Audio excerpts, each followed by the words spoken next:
Welcome to the Happy Doc, the voice of fulfilled physicians.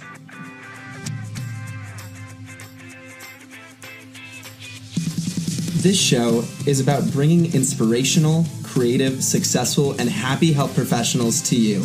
Get ready to learn how you can be a happy doctor too. Hi, Happy Doc family.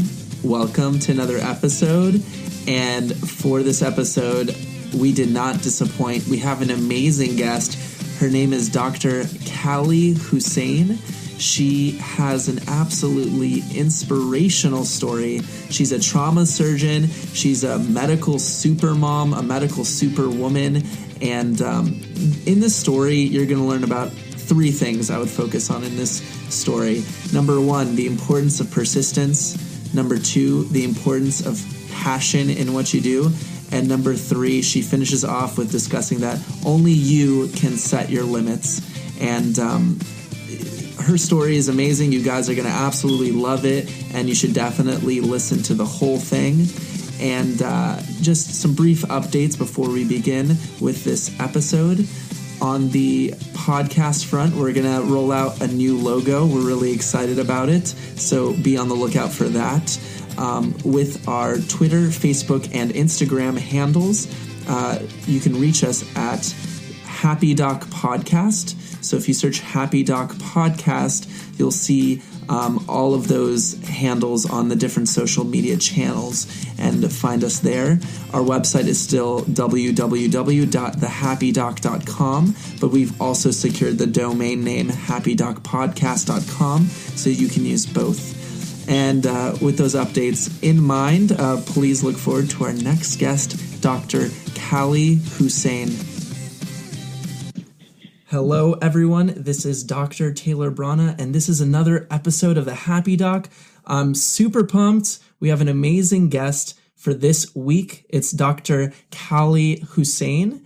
And just to give you a little bit of an introduction about her, she's a trauma surgeon, a mother of six. Holy cow, a mother of six. Originally an immigrant, came to the United States. And Dr. Qaali Hussein, can you introduce yourself? Yes. Hello. Awesome. Well, it's great to have you here today. And let's dig into the story a little bit. Before we get into a lot of the interesting discussion we're about to have, can you tell us why you went into surgery and specifically trauma in the first place? Yes. As long as I could remember, I've always wanted to be a physician. I've always wanted to be a doctor. I didn't know what kind. I know I've always loved working with my hands. And I think one of the things that kind of pushed me towards it was in Somalia, when we were leaving, there was a civil war. And on our way out, we had a trauma occur within our family. I was in a car with my grandmother and, a whole lot of people trying to flee the country, and we got shot at. And my grandmother ended up getting shot in the legs. Wow. And yes, both of her legs, a bullet went through both of them, and we had to get off the road, help control and stop the bleeding. I was one of the, at age 7, I was putting my hands, on her bloody legs. And that was my first exposure to trauma. Throughout my, studying and training, I never planned on doing trauma, but it's when I started doing it in, medical school, it was an automatic, it just connected. I don't know if it was from that initial exposure to, experiencing trauma, but it's something that automatically made me feel, someone is hurt, and you can do something, significant to save their lives. Wow. So that's been one of the things that kind of pushed me towards trauma. It was just an instant affinity as soon as I started doing it. Wow. Amazing. I mean, what a powerful story to start us off. So there's a few things you said. First off, this was a family member who was harmed, right? And yes, it was my grandmother that I actually, she helped raise me, and she was, a constant presence in our family. And she was hurt, and we ended up going back through the same place we were shot at to go to a hospital, out in the middle of the, nowhere. for her to get treated. Wow. And so your grandma, she was shot and you were like obviously there and you were applying pressure, I'm assuming? Yes. Yeah. Basically, we got off the road and assessed, who was injured. And she was, one of two people that was actually injured. The other person had minor injuries, but she was the one that was mostly injured. And basically, we got whatever, cloth we had to put it on. And, as a 7-year-old, like you told, put your hand here. You put your hand there, and it was very, very scary. I didn't understand the majority of it at the time, but it was very, very scary. Wow. But doing trauma and seeing all these injured patients made that connection for me that yes, this is something that I'm meant to do, that now I'm comfortable with and happy doing. Wow. Do you think that was the moment for you? Like ever since then, you're like, I want to be a doctor. I want to save lives. No, before then, I've always wanted to say, that was my plan has always been, plan A is to be a doctor, plan B is to be a doctor, plan C is to be a doctor, plan D was to stay at home and have a bunch of babies. Wow. So it's always been that, but the surgical aspect, I've always liked working with my hands, and when things got broken in the house, or when we had things that needed to be put together like furniture or electronics, I've always been the one to read the instructions and fiddle with it.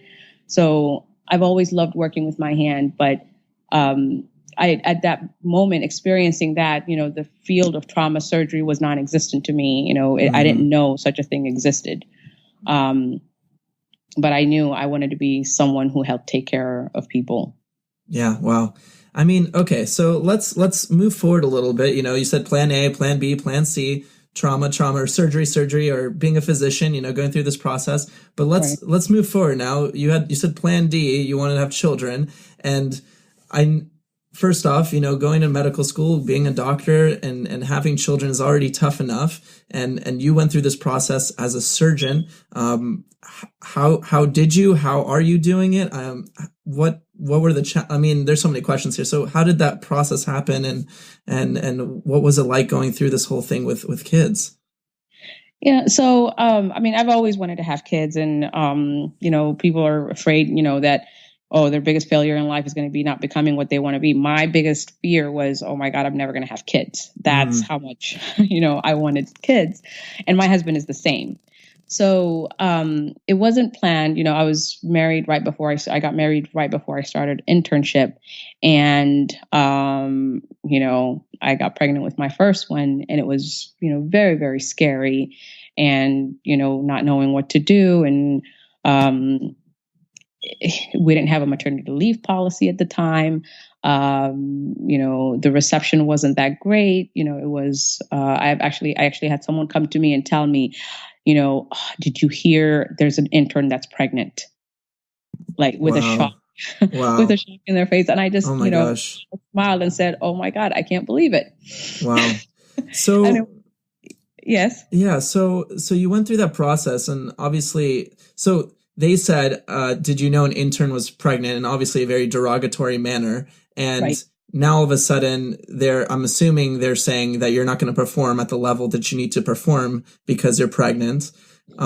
So how did you handle that situation? Right. It's very difficult, pregnancy is hard enough as is, and being a surgery resident with the hours that we worked, all you want to do is focus on your work and take care of your patients. But when you're told, consistently, regardless of your, patient care or medical knowledge or your surgical skills, that, now that you're becoming a mother, this may not be for you, or you need to, reconsider your priorities, or, just, things like that, or, it's never been done. It's never going to be done again, or it's never going to be done, period. I was an intern at the time, and I was told the last junior resident that was pregnant was a third year, and we're still waiting for her to come back from maternity leave 6 years, for 6 years now. So it was very disheartening. And I think the saving grace for me was I have a very, very supportive family, and a very supportive husband. So, when I would, be, distraught and say, you know what, I've worked on this my whole life. And now, the thing that I want to do more than anything else, I'm being told I can't do it because I'm becoming a mother. The support from home was basically, you just carry this baby, deliver it, and we'll figure out what to do with the baby. You go out and, finish what you have to finish. Wow. Well, amazing. I'm so happy you had that support. So let's talk about support here for a second. There might be a listener here who's female, who wants to have a child, or who does have a child during this process. What are you going to tell them about going for their dreams and being the physician they always wanted to be? I would say, go for it with, full force. One of the things that I had to learn in order for me to have the kids that I wanted to have and pursue my dream was I had to get my support team together. So I had my entire family, my, in-laws, my husband. We had daycares, we had, babysitters, we had backups for our backups for our backups. Wow. So that's one of the most important things that I kind of learned the hard ways. My family was always there, but there were times when, everybody's busy and has their own lives, but having the structure to support you that if you're not available, because there are times, being a physician, especially if you're going to be in surgery, your, patient care is very, very important. There are times where you're going to be stuck in an operating room. I've been called in an operating room that my kid, has a fever at the daycare or is throwing up, and I could not scrub out, but I had, 5 different phone calls that I could make to say, somebody please go take care of this for me. Wow. So having a support structure that is there to help you manage, because I think one of the misconceptions that we have with women, doing these difficult fields, going into these difficult fields, is that we can do it all. Yes, we can pursue these fields and we can do a great job, but we also have to there are a lot of things that we take responsibility for. We take responsibility for our household and our kids and our families. But if we're spreading ourselves to, a little bit more, or stretching ourselves a little bit more to reach for higher goals, then we also have to expand our network and our support. Wow. Amazing advice. And I think that's going to be extremely useful for those people in those situations. So let's expand this a little bit further. So it's not that you're just, a female in surgery. It's not that you just have 6 kids, but there's another part in terms of diversity. And I know you wanted to mention this. So can we talk a little bit about your religious background and people aren't going to see you. So what do you look like on a daily basis? So on a daily basis, I wear scrubs and I wear my trauma jacket. But I also wear a scarf. I wear a hijab. I'm a Muslim woman. And, I'm from Somalia, so I look like a foreigner. But as soon as I open my mouth, people expect one thing. They expect, I've actually been told that I do locum sometimes, and there's a hospital that I visited, and they were expecting, because of my name, that they were, expecting someone with a thick accent that nobody could understand. Wow. So there's that aspect. And the fact that I also wear my hijab in and out of the operating room and everywhere I go, it's also a shocker to them that, when I say I'm the surgeon, it's always a double take. It's always a shock. I always, some people have to be told, okay, you can close your mouth now. Yeah. So it's a bit of a shocker. And then, most of the time, it's received pretty well. People have a different outlook on a specific, subset of, society that they had a completely different perception of.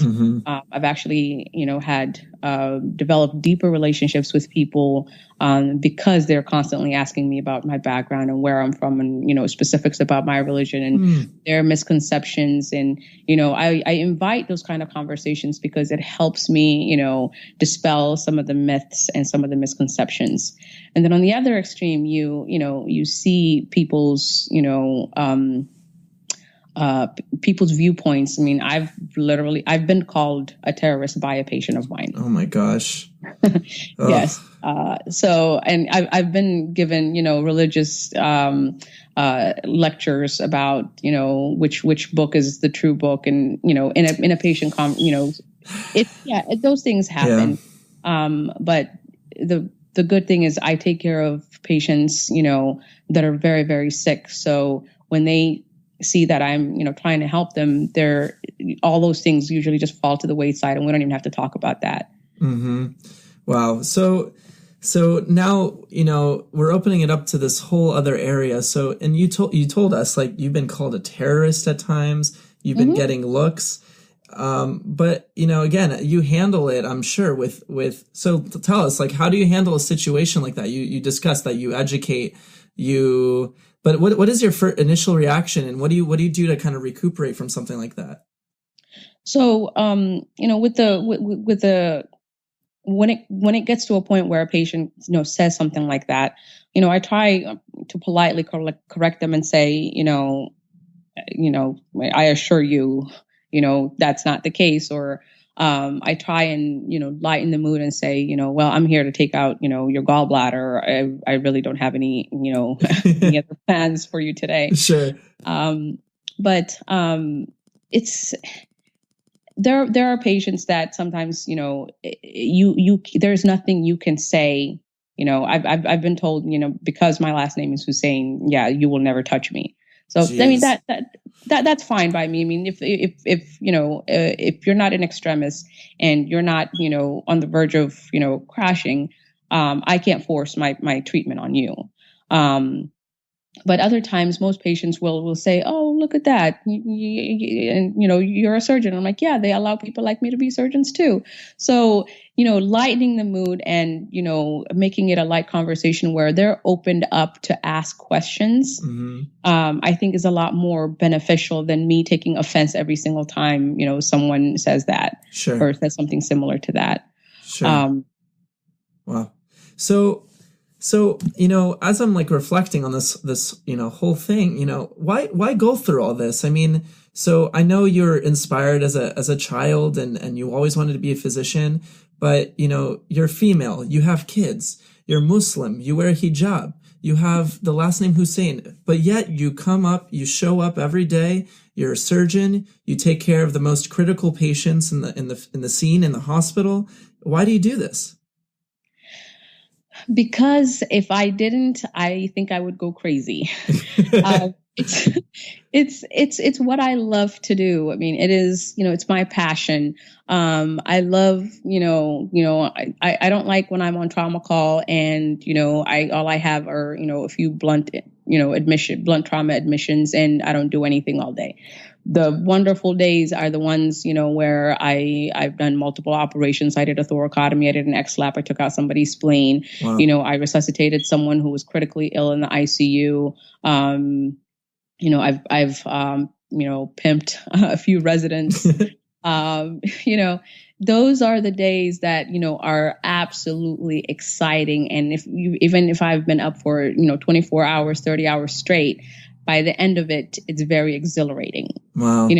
And, if you have a passion for something like that, I don't think there, any limitations should exist in you pursuing that. And so I think that's one of the reasons that I just kept going every time. I would get, discouraged to say, oh, now here comes another child, or, oh, now you're pregnant again. Or when a faculty tells me, they would hate to be my co-resident because I'm always, having babies. Jeez. It's, you get to a point where you say, you know what? I'm doing my best to take care of my patients. I don't, when I was a resident, I was pregnant, I never, left the OR to go, say, okay, I can't do this. I've done all my operations while I was there. I did everything I could for my patients. I never, made excuses for anything. And any time that I had off was vacation time, sick time, and anything beyond that, I made up. So I got to a point, initially, when you're a junior resident, and surgery is very, it's a hierarchy system. Yeah. As a junior resident, you really don't have, anything to stand up for yourself and speak up and say, no, this is not right. So you have to earn that. You have to prove yourself. So when I was a fellow is one of the first times where I actually said, you know what, enough is enough. Wow. Because people say things like that to surgery residents who are women, especially if they become pregnant. Those things are said out loud without consideration for repercussions, without, thinking twice about, is this okay for me to say this? Is this right for me to say this? Am I allowed to say this? Mm-hmm. Legally, I mean, those things are non-existent. So after a while, I said, you know what? I've proven myself over and over and over, and it's still not enough. As a fellow, I'm being told, the same things I was being told as an intern. So it's not, a matter of my ability. It's not a matter of my skill. It's a matter of me being a woman and choosing to have kids during training. So I think I developed my backbone after I was a fellow and I was pregnant with my last child, and I was still getting the same comments. And I said, you know what? It's just not right. And that's when I started speaking up to say, no, you're not allowed to say stuff like that. Yeah, no, that's amazing. That's awesome that you said you developed a backbone. You grew strength through that process. Now you mentioned it a couple times, like you felt like you needed to earn it, like you needed to, prove yourself in some way. Do you feel like there was a moment where you're like, I feel like I've earned this, this is my time? And like, was there a specific moment or maybe a procedure or a situation where you really felt like you earned it and like, my ability is good and I don't need to, it's not that you say like, screw you guys or whatever, but you're saying like, I'm okay. I can make my choices. I've earned my position here. Yes. I remember that very, very well. I was a third-year resident at a VA hospital, and I was on call over a weekend. I believe it was a Saturday, and I had a patient on a medicine service who had GI bleeding. And I rounded on the patient in the morning, who was on the floor. He was massively bleeding, hypotensive. I started resuscitating him, moved him to the ICU, spoke with the medical ICU team and their fellow. And I said, I think this guy is going to need something done today, whether it's, some sort of an intervention or surgery. He needs a line, he needs central line, art line. Please, help take care of him. I'll come check on him later. Went on about my day, finished my rounds, did my notes. And then about 4:00 in the afternoon, when I'm about to head home, I go and check on the patient and nothing has been done. He had no lines. He had no, blood transfusions. The only ones he got were the ones that I ordered early that morning. Wow. And so I came to the ICU and their reasoning was basically, well, this guy has been in the hospital for a month. He had necrotizing pneumonia that he got admitted for. But, what's the end point? Why are we being aggressive with this guy? And I said, he's not dying from his necrotizing pneumonia. He's dying from, GI bleeding. Yeah. And you stop that. So they didn't listen. So, and this was my third year after I think I had 2 kids by now. So I basically parked at the patient's bedside, put in a central line, art line, as he was telling me, curse words and telling me to go F myself. Wow. So we placed the lines. I called all my attendings, and every attending did not want to come take care of this patient. Almost every single one. They said the GI doctor said she scoped him multiple times and he had a clean-based ulcer, and he's definitely not bleeding from that. The surgeon didn't want to operate. My faculty didn't want to operate because, nobody localized the bleeding. Mm-hmm. The medical doctor basically said he's dying anyway. What's the point? And then finally, after trying to call so many people, I had one physician, one faculty who's an interventionalist come and evaluate the patient with me to say, we need to do something. He became coagulopathic by this time. I'm just sitting there flooding him. And that faculty was actually very, very helpful in getting all of the faculty to come in at 2:00 in the morning to discuss why this patient was not taken care of. And by the end of the night, we took that patient to the operating room, operated on him, scoped him in the OR, and found that the duodenal ulcer that was white base was actually bleeding. Wow. We operated, and treated the ulcer. We resuscitated him the next morning. He looked like $1 million, doing fine, still cursing at us. And then I rounded that morning with the chief of surgery at that hospital. And I told him, everything that we did that night.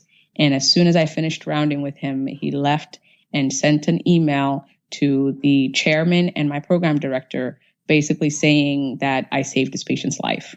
Wow. Because I was so persistent and wouldn't give up. And after that, seeing that made me feel like, you know what? 2 years, because I've had kids back to back, I've been told, I'm not good enough to do this.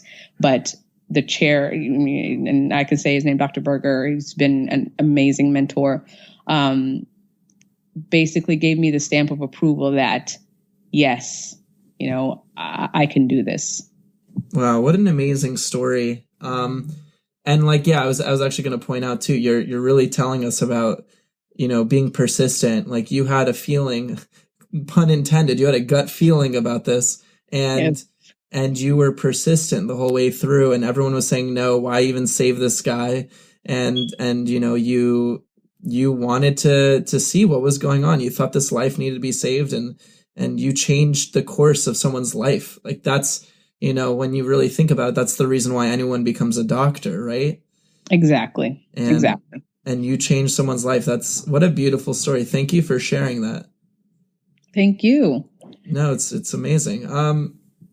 So you mentioned Dr. Berger, and he was a great advisor, but maybe it's not him, but who inspires you? I think you're very inspiring. Your story is amazing. You faced so much adversity along the way, but who gives you inspiration? Who gets you excited to keep working in this field? So, the first person I talked about during the interview is actually one of my, the person who inspired me the most. And that's my grandmother.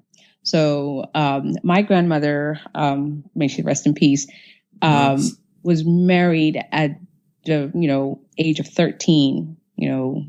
This was back in Somalia, when, that was the culture. And she was married to my grandfather, who took very good care of her, but he was 40 years old, and she started having kids at a very young age. And in that society where, women are raised to marry and, procreate, she never went to school. She didn't read and write or write, but she had 10 kids. Wow. And she raised every single one of them to go after education and make something of themselves, regardless of their gender. Wow. She, there was a culture where, as soon as a woman, starts approaching college age, she would definitely, get married off. So she would have a lot of people come and ask for her daughter's hands in marriage. And she would, respect the culture and in public say, yes, oh, definitely. I just want to make sure my daughter is happy with it. And behind closed doors, she would tell her daughters, you're not getting married until you get your degree. Wow. So she was, she was very, methodical in her way of, teaching her kids the right things, but at the same time, not rebelling, so loudly against, societal norms. And that's one of the things I really love about what she did. And after that event that we had where she got shot and, we went back and it took, a couple of months for her to recover. We left in a small helicopter And she was in the helicopter with us, and she was, there were a few seats, and she was down on the ground, and she was sitting next to a young pregnant woman who was about 8 or 9 months pregnant. And I was sitting on somebody's lap, and, this very small plane going up and down. So there's a lot of motion sickness, and, I was throwing up, and my cousin I was sitting, whose lap I was sitting, was throwing up.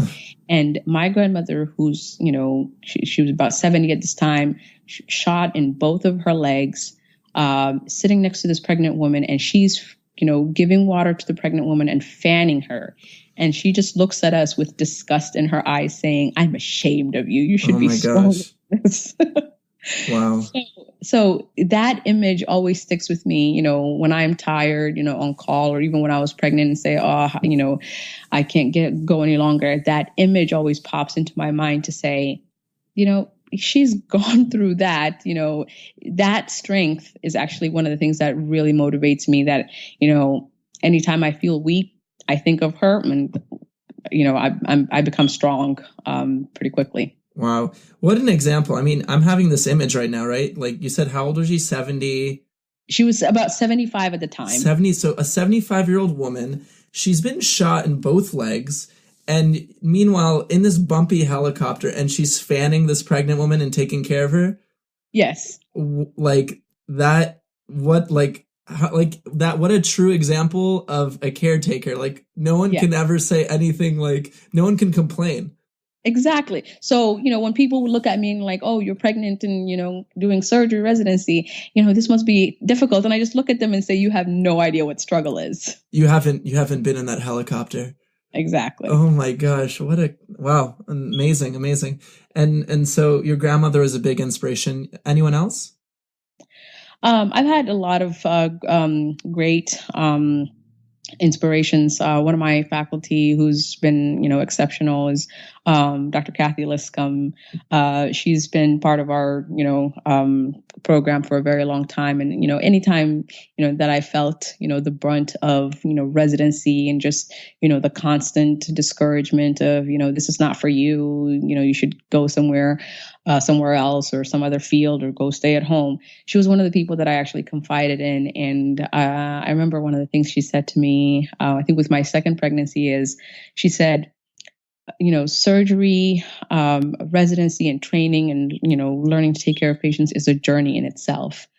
Becoming a mother and having children, is another journey unto itself. So doing the two together is very, very difficult. I have no idea how you're doing it, but, just, the best of luck. And she was always very, very supportive. And, Dr. Maddox is also one of my mentors who I've always, gone to, for, who was my, trauma faculty. And he's always been very, very supportive. And at the end, when I kind of, had finished and have had, the fifth or sixth child, he's one of the people who encouraged me to start speaking up about this topic. Mm-hmm. And he said, of all people, you should be talking on this topic, and you might be the go-to person, to discuss, residency and pregnancy and having kids and, doing it all together. He said, "Are you okay with that?" And I said, "You know what, now that I'm done, yes, I will be happy to be, the poster child for that, because, it's sad that still in this day and age, those kind of comments are made, without even thinking about it." I mean, yes. And let's not downplay the difficulty of it. I'm sure you don't, but it's amazing that you're a trauma surgeon. I mean, it's not just any field. Trauma surgery residency is one of the longest fields to go into. You had 6 kids during that time and you got through it. I mean, yes, you are a poster child. I'm really happy you're with us today. It's awesome. It's so awesome. Thank you. No, it's great. So as I'm listening to you as well, I can feel, as you're telling your stories, there is a lot of exhilaration. I know you're passionate about the field. What do you think it takes for someone to be a fulfilled physician? I think you have to have passion for what you're doing. You have to be excited about what you're doing. I considered, I had, when I was a third year resident, I wrote my personal statement for internal medicine. I sent out my applications because that was my, safety net of this is what I can do that's potentially, family friendly.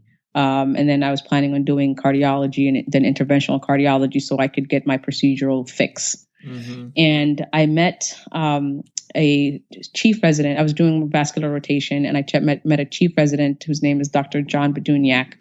And he basically said, simple things that, residency is a very finite amount of time. It'll end, mm-hmm. and it'll be hard regardless of what you do.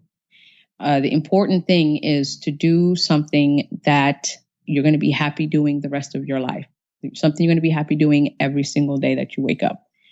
And that conversation basically changed the course of my career, because I went home and rewrote my personal statement and was very excited to apply to all the surgery programs I've been, dreaming about, that I just was basically, talked into. It's not right for me, because the fact that I want to have kids and the fact that I want to do this thing that's, very tough and difficult, that those two don't go together. But, when someone says something like that and you said, okay, I can struggle for a short period of time, but the rest of it, it'll be okay. It created this excitement in me. And knowing that, I don't know if I would, change anything about it, but I think that's what it takes, is for you to be very, very excited. And if you're excited about a field, and if you're passionate about it and you're happy doing it, well, that I think that's what's going to define, being happy. Yeah. I would not have been happy doing internal medicine. I would have been miserable, no matter how, how much easier of a lifestyle it was, or it would have been, I think I would have been very miserable because I would not feel fulfilled. Mm-hmm. Mm-hmm. Wow. And I love that statement you said. You said, residency or the training is going to be a finite amount of time, even though it might be really hard during that time. Right. But the knowing what specialty or profession that you're going to be fulfilled in, that gets you excited, that's the one you should go into. Right. Oh, and that's a great tip. And I think so often, especially in our field, or I know you get this, I'm sure you hear this all the time, like, oh, don't go into medicine, go into a different field. But someone like you, if let's say someone told that to you so early, this is going to be a really hard field. And maybe at that point in your life, you're a little apprehensive. You're not sure what you want to do. That can change the course of everything. Oh, of course. And I have been told that when I was in high school, I went to a scholarship luncheon or dinner, and I met a physician, a woman physician. And I was so excited, sat next to her and said, I want to be a doctor. Can you tell me, more about it? What should I do? And her, the very first words she said were, don't even think about it. Wow. She said, it's miserable, it's hard. Medical school is difficult to get into. And she looked at me and she said, well, there's not many of you in there. So I've been, almost every encounter I've had has basically been, that surgery is not right for you, whether mm-hmm. it's because it's difficult or, my gender, my background, the fact that I wear a hijab, any reason, and when I was younger, I didn't speak English when we came here. So when I didn't speak English and I said, I want to be a doctor, it was actually, laughable to say, oh, poor child, you're so, gullible. Yeah. So I think that's one of the things that really bothers me. And I still hear it to this day.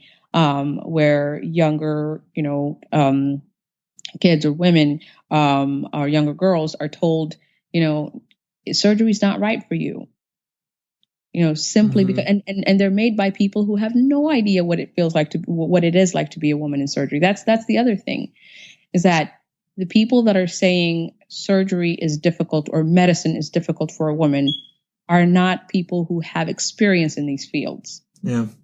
Yeah. So I think society also creates, has this image of, what a surgeon should look like, what a doctor should look like. And if you don't fit into that, into that structure or into that stereotype, then automatically, the discouragements come from everywhere. So I think that's one of the things that we kind of need to tackle is not just within our field, but with, all of society, to say, look, there are, anybody can get into this field, regardless of gender, background, immigrant, non-immigrant, regardless of, anybody can do this field if they're just, shown the right ways or the right path. Wow. Amazing. What a great message. And for anyone listening, that what a beautiful message. Anyone can do it if you're passionate and you have the drive. And I think a big theme that I'm hearing from you is you've been told, no, you can't do this consistently throughout your life. Yes. And you've just pushed through and you've broken the boundaries. And that's inspirational. That is really inspirational. Yeah. I mean, at a certain point, you look at other things, it's not that I developed, the ability to ignore people at a young age. I mean, I initially listened, I listened and I said, okay, you know what, there may be some truth to this. So I I explored other things in college. I did, a little bit of research and, just like, I can't be on sitting at a bench. It would drive me nuts. So I said, okay, no, that's not it. I looked at other fields and everything else that I considered, my mind just went numb thinking about it. But every time I would go back to, my pre-med courses or, doing a summer program that's, medicine related, it just completely transformed how I felt and, how involved I was, how excited I was. So finally, if you're consistently being told not to do something, and that is the one thing that brings you joy and excitement, then forget what everybody else says. That's how you feel about a certain field, how, what excites you should be, what excites you should be the thing that, that you want to pursue. One of the things that I actually, try and work on, and, my aunts and uncles don't like me for this. I tell the kids, they tell them, this is your major. I talk to the kids and say, what excites you? Yes, go with that one. Yeah. And that's what I want to, relay to young women, young men and women, find out what excites you, find out what brings us a joy and a big smile to your face when you talk about it. If you're smiling, because you're talking about, working on, dentures in somebody's teeth, or, building robots, or, whatever it is, if that is the thing that gets you excited and, it makes you happy when you talk about it, pursue that. Wow. Regardless of, whether there's a minority of your group in that, in that field, or they've never had a person from your background, or no one has ever done it this way or that way, and nobody has ever combined these two fields together. In surgery, in medicine, what we have is, the triple threat of academic medicine, right? So you have research, you have education, and you have, clinical practice. And, that's one of the things I think I've gotten some pushback on, say, oh, you're not, we had a clinical track and we had a research track.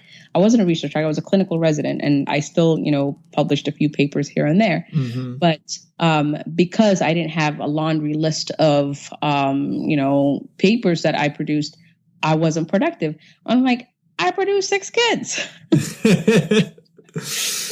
That is that is another threat for me. We have to evaluate, the different things that are important in our lives. If, the academics in the academic world, those are the things that they focus on, and they say that's an example of how productive you can be. If I can be, a trauma surgeon and do a very good job and take care of my patients when I'm in the hospital, and I come home and I'm happy to see, my little kids and spend time with them. And I can be a good, a happy wife and daughter, and, be connected with my family, and, take on leadership roles at my hospital and do other, administrative things. That's my triple threat. It might be something different for somebody else. We have physicians who are entrepreneurs. We have physicians who, are doing, other things that are outside of the academic world. So I think those are the other things that we kind of need to promote and say, we can choose, what makes us whole and what defines us and what makes us happy and stand out and excel. Amazing. I love it. You are more than a triple threat. You are a super mom, superwoman. I don't even know what to say. But no, it's truly amazing. So, listening to this, I'm not sure you would change much or you would say much, but looking back at your own journey, is there something you wish you would have told yourself at the beginning of training or, before going through this process? I'm not sure if I would have done anything differently.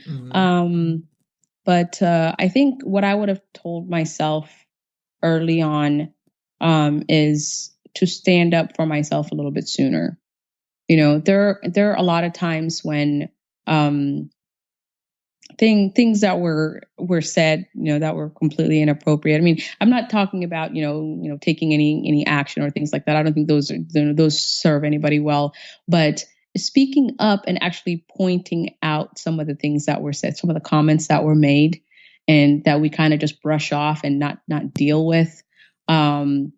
It's very hard as a junior resident in the field of surgery to stand up and say anything. It always puts you in a conundrum, Sure. very difficult situation. So, but I think going about it in a way that says, I understand you said that, but how appropriate do you think it is? Just basically bring light to the situation. I didn't end up doing it until I was a fellow where, Sure. An attending basically said, I would hate to be your fellow resident. And the way I did it, I don't know if I'd do it again. I probably would, but I was like, who cares? Why does it matter? The fact that, I've done everything. I've, passed all my boards. I, took care of my patients. Whatever time I took off, I made up. What difference does it make? And one of the things that I bring up, I recently wrote an opinion piece to one of our general surgery newsletters, where this topic was kind of brought up. And I said, everybody says, oh, it's fine for women surgeons to be pregnant, but, they described the big elephant in the room as being accommodating these women surgeons who are pregnant and are, have to be accommodated when they're out. And I said, okay, look at another situation. A male surgeon gets injured, becomes ill or has a family emergency. Everybody else steps up and fills the void, right? And nobody complains about that. So why is it a problem that a woman practicing her a normal part of life? These are basics. You wouldn't be here without, someone getting pregnant. I wouldn't be here without someone getting pregnant. Why is something that is so basic and a normal part of a woman's biology, why does it create so much problem and so much, angst amongst, fellow surgeons? 100%. So I've had to cover, other residents who are out for family issues or illness or whatever. And I don't complain about it and say how inconvenient of them to plan, to have this kind of thing happen during, training or whatever. So I think those are the kind of things that I think I would have liked to speak up on a little bit earlier, but I don't know if I would have had, the guts per se. I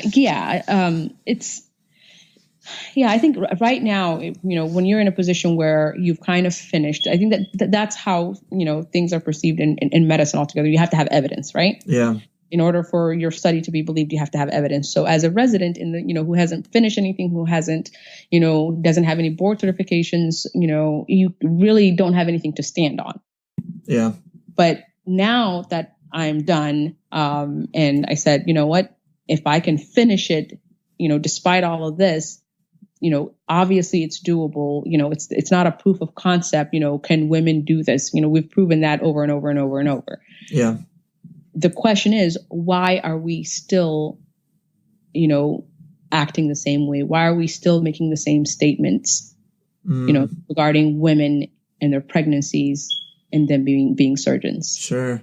So something that's coming up here, and I don't know, obviously I don't think this can be answered in just a small conversation, but, given the hierarchical structure, and that's something we talk about a lot on the podcast too, is given the hierarchical structure, there's people above you, but in your heart and, in your, the true wisdom of who people are, you understand there's something wrong here.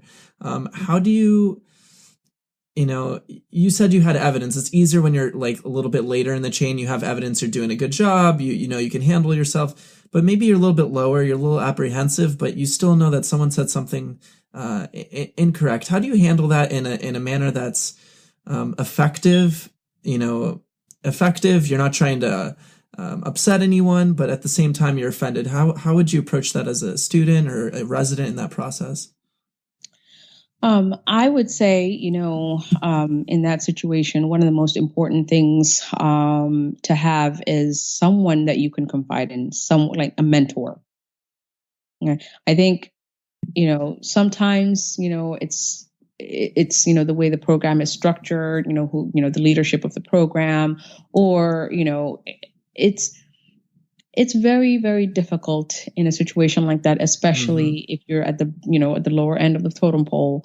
I remember, being an intern and hearing those things and basically laughing along and saying, or, you kind of join and say, oh my, like when someone asked me, who was, oh my God, did you hear there's an intern pregnant? I said, oh my God, who is she? Oh my gosh. So Jeez. that environment is created, for you, if you are the one to speak up, it's not very friendly, So my advice would be, find someone early on that you can confide in, whether it's, part of faculty, whether it's another resident, whether it's a more senior resident, feel around, people, see who's receptive, see, who's going to have your back. And other times, some people will tell you, you know what, tough luck, suck it up. That's the field that we're in. Yeah.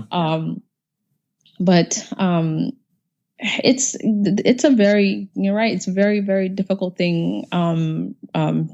Because I'm just encounter and to deal with. I'm just thinking about it from the other end too. It's like, you have that conversation with that, let's say an attending, for example, if it was your attending that said it, but you're going to be in surgeries with them throughout the year and you've stepped on their toes and then it makes it uncomfortable. So, I can understand the other end where you're like, I'm just going to shove this off. I'm not going to do this to people in the future. I think so a couple of things to say about that. Yeah. One is you can learn from almost every surgeon that you'll meet, every faculty that you meet when you're training, you can learn something from them. If they're wonderful, you can emulate them. If they're awful, you can learn how not to be. Wow. Right? Yeah. So you can look at a person and say that I will never talk to a nurse like that. I will never talk to a co-resident like that. I would never talk to, a fellow faculty or a patient like that. Yeah. Those are things that you can learn. That's one thing. The other thing is, in those situations, you learn to pick your battles. If there are minor things that aren't going to have a major effect on, your overall, training, and that some people just say those things, and fighting every single battle isn't going to get you anywhere. Choose your battles. Mm-hmm. And one of the things that I found that was very, very helpful was, I never got into discussion of, personal things and, my business is my business. If they want to sit there and talk about, their business, I'll listen. I won't have much to say, but that encounter, between you and a faculty is a learning opportunity for you. Take advantage of it. Whatever cases you're doing with them, whatever patient scenarios you're, covering, regardless of the field. Right? Read and have questions. When you're engaged and talking about patient care and, studies or medicine, when your focus is on that, then they won't have time to comment on any other things and make, unnecessary comments. Mm-hmm. That was one of the things that I used is, I studied, a lot on my time off or on all my maternity leaves.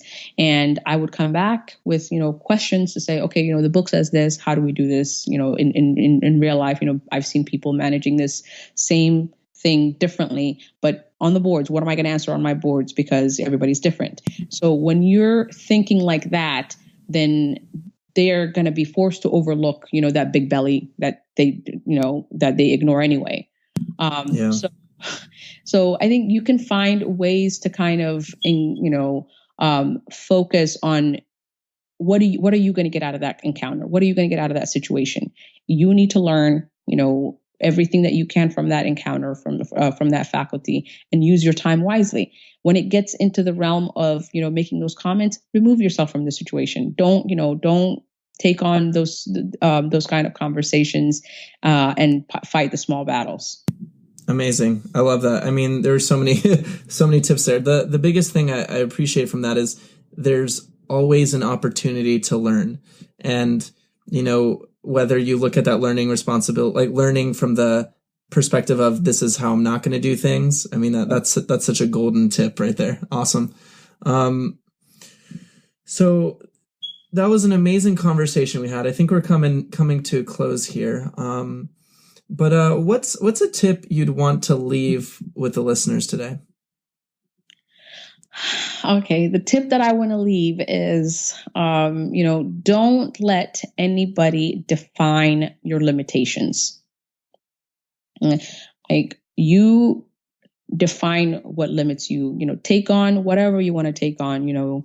Multiple things. A lot of people say, "Oh, don't multitask." If you're good at multitasking, mothers are very good at multitasking. I can do 3-4 different things at the same time. But when I take on that fifth one, I know I'm going to lose something or lose a kid or whatever. Wow. So, if you're good at multitasking, do that. If you're not good at multitasking and you like to, time yourself and chop things up into little blocks, do that. Whatever, different interests you want to combine, whatever, goals you want to reach, whatever time frame you want to do it at. Set your own, you define your limits.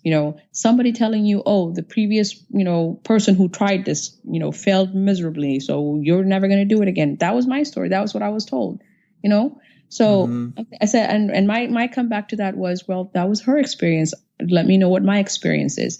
And that's what I've learned from that is I define my limitations. Wow. Beautiful. And it seems like you have no limitations. You've gone through so much, through being a trauma surgeon, being a mother of 6, being originally from an immigrant family and coming here, being Muslim, wearing a hijab, going through several, pregnancies throughout this whole process and being persistent the whole time. You're just an amazing example. And I am absolutely thankful for having you on the Happy Doc podcast today. Thank you so much for your time. Thank you so much for having me. I really, really appreciate it. I've been looking for, a way to kind of reach out to as many, young men, women, immigrant kids, American kids, anybody, who wants to pursue a goal. I've always been wanting to reach out, as soon as I was able to and finished everything to say, what, if I can do it, if after being told multiple times, absolutely not. There is no way, there's no reason in this day and age that anybody should be limited because of, whatever reason, people want to limit them for. Wow. Thank you for giving me the opportunity to join you today. Absolutely. I thank you. Thank you so much. All right. Well, take care. You too. Bye. Bye. Thank you so much for listening to the Happy Doc podcast, the voice of fulfilled physicians. If you enjoyed the episode, please drop us a like, comment, and share. Share us through the social media channels we have on Facebook, Twitter, and Instagram. The handle is at Happy Doc Podcast. That's at Happy Doc Podcast. You can find our website at www.thehappydoc.com. Again, thank you so much for listening to The Happy Doc, the voice of fulfilled physicians.